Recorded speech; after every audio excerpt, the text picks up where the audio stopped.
Want to download Bing AI but wondering how to?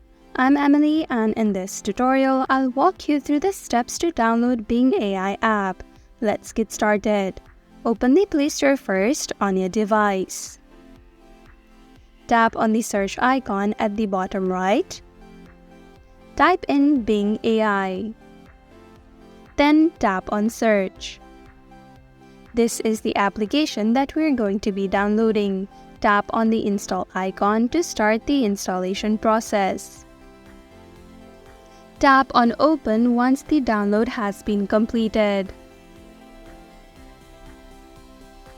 Now you can start using the application by following these steps as instructed.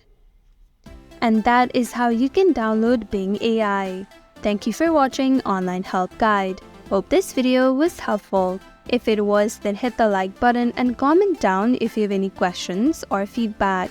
Also, if you're new to our channel, subscribe and hit the bell icon so that you don't miss our upcoming videos.